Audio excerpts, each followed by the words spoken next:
videographers. You want to know about the video features on the Fujifilm GFX100S.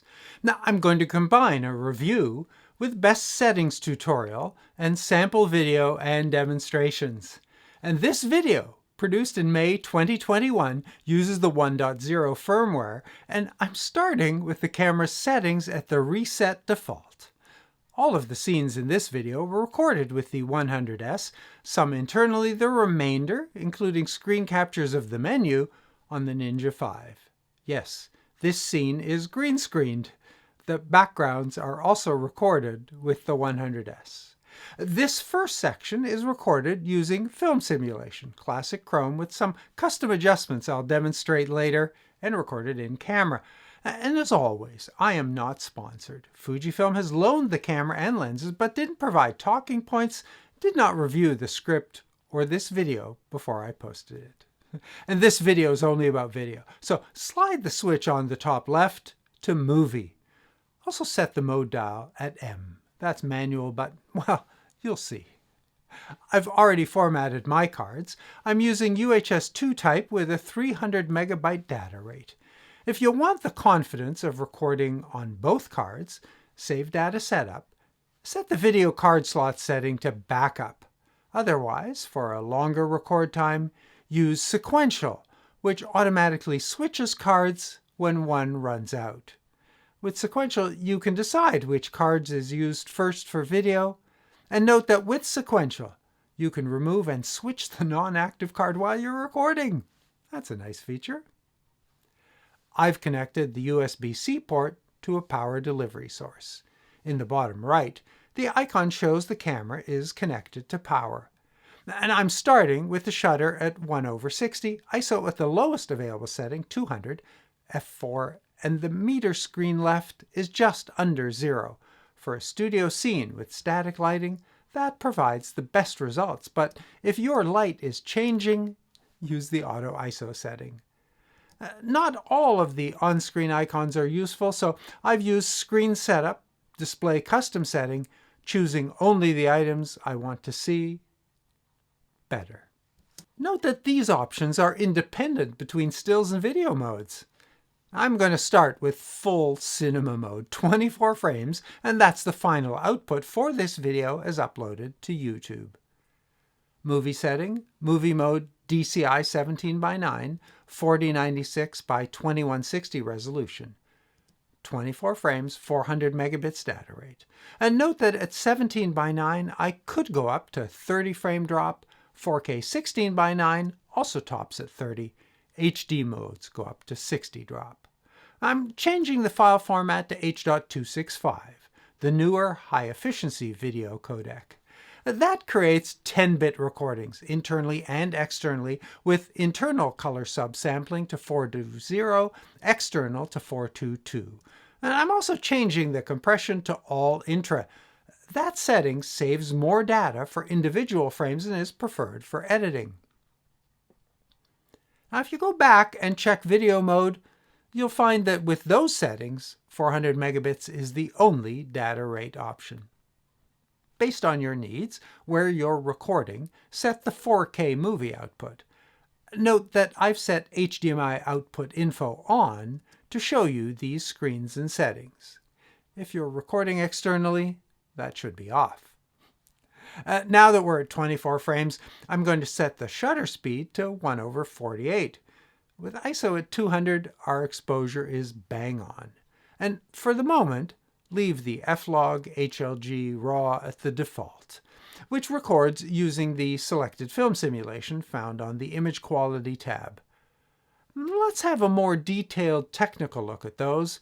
The chart will show some of the differences, but I'll also inset the waveform, which shows the different light response changes, and the vector scope, which demonstrates color reproduction. This is the default, Provia or standard, which provides the highly saturated and crispy look typical of broadcast video. I often shoot with the classic Chrome setting, which tones it down a bit for a slightly more filmic look. On the scopes, the highlights drop, the shadows rise, and saturation is reduced. Using Fujifilm's Tone Curve tool, lowering the highlights and shadows reduces contrast further. A lower sharpness reduces detail enhancement, and that transforms the look to a more subtle filmic one. This demonstrates that even in camera, you can make further color grade adjustments. A film simulation is a starting point. And now we're at the settings I used to record this scene, both the green screen foreground and the background.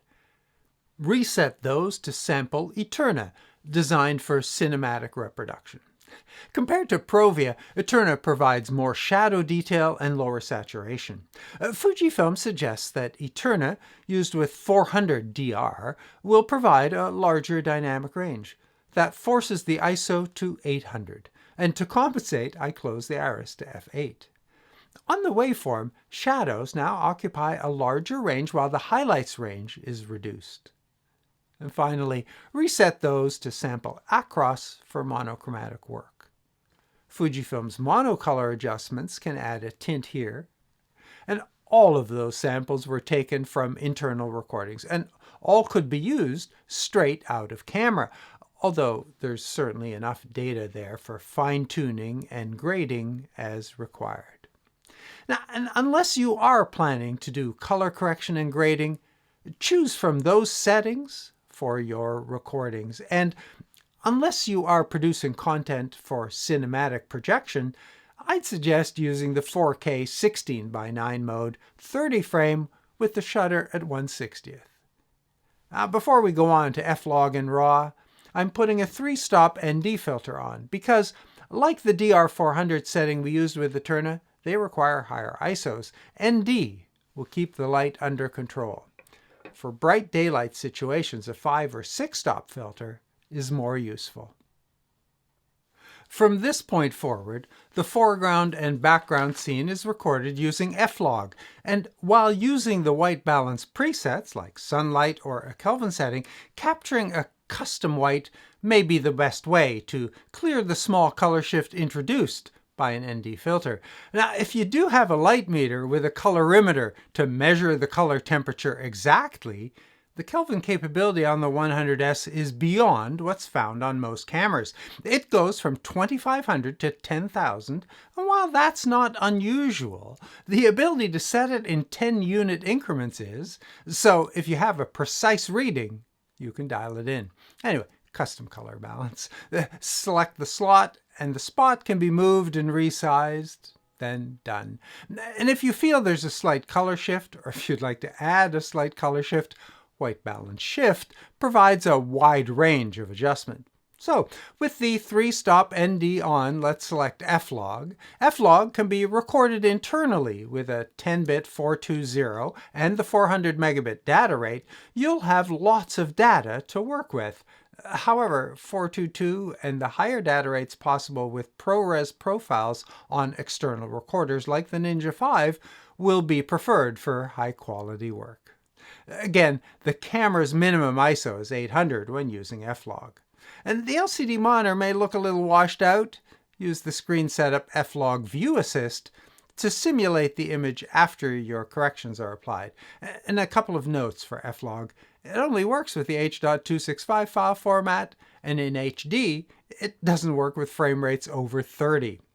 Now, our exposure reading is now 1 stop under optimal.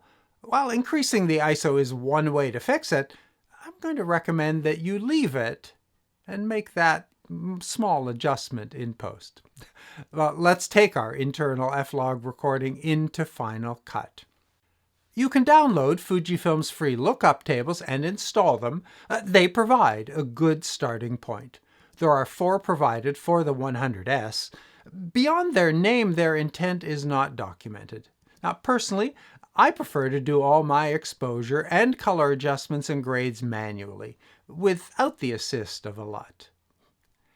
Even though Final Cut's tools aren't as comprehensive as, say, DaVinci Resolve, I'm able to craft an ideal graph, with the brightest chips near 100, the darkest at 0, and the mid-gray point at about 55. The vector scope shows me that the skin color line is slightly off. A 5-degree hue adjustment resets that. Shooting a reference chart like the DSC Labs Cameline I'm using provides a helpful start. Then you can use your creativity to create the look you need for your production. And for internal recordings, using F-Log provides a high-quality starting point for color grading. There is the mini HDMI port for external recording and an HDMI cable clamp to minimize the chance of disruption for that very small connector. On a body this size, a large HDMI port would have been nice. Now, before I switch to recording externally, I'm turning off the auto power off and checking that the camera is controlling the external recorder.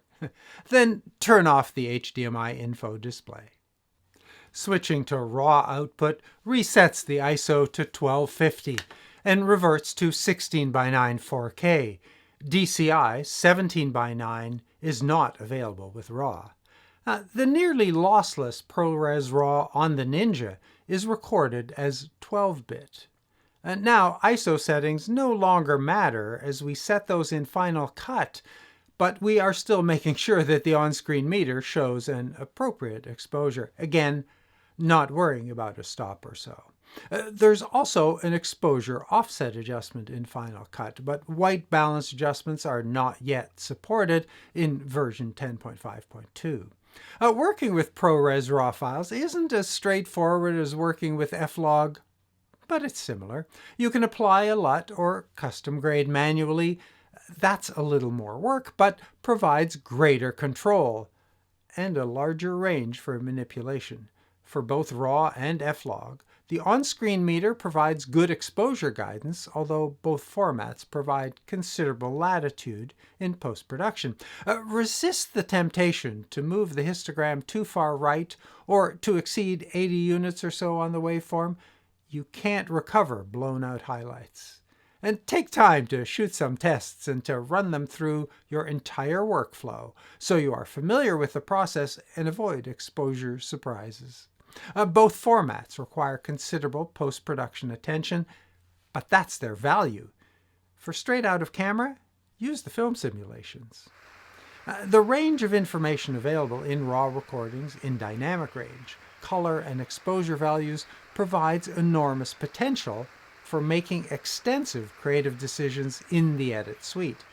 This scene could be a dark, moody, shadowy one, or a bright, sunlit one without sacrificing quality.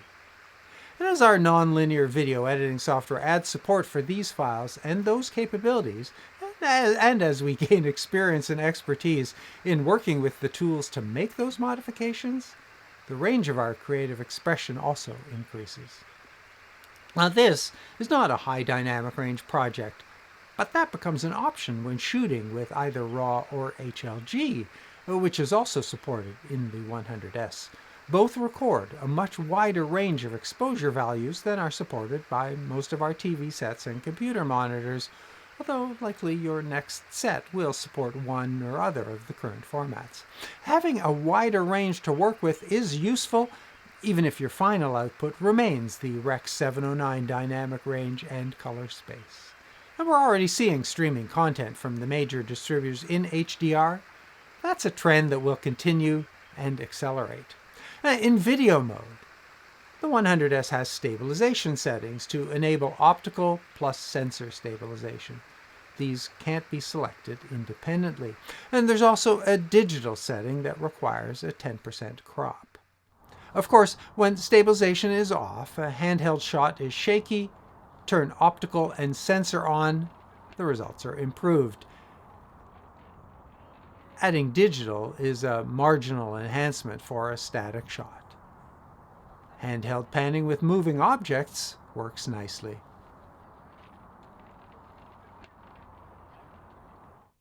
For the one candle scene, I've dropped the green screen.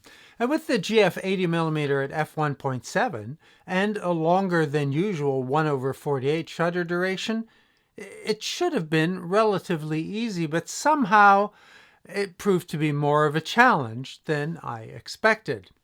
Now, I tried the standard Provia film simulation, and then my modified classic chrome setting.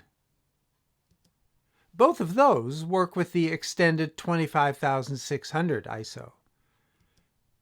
Then F-Log, where the ISO maxes to 12,800. And RAW, also limited to 12.8. I was able to set a custom white balance with these low light levels. And although F-Log had good potential, I decided that my classic chrome mod proved to be the best result, partly because of the higher ISO, and that's what I've used to record this scene. The only issue was that the GF80mm, which I've been using with autofocus continuous and face detect throughout, wasn't happy at these low light levels. The focus motor is a little noisy, and it was just continuously chugging away and not settling. As a result, this scene is manual focus, and I'll talk more about focus in a minute. I'm going to continue with RAW and autofocus continuous. Those format settings are, of course, not all there is to video.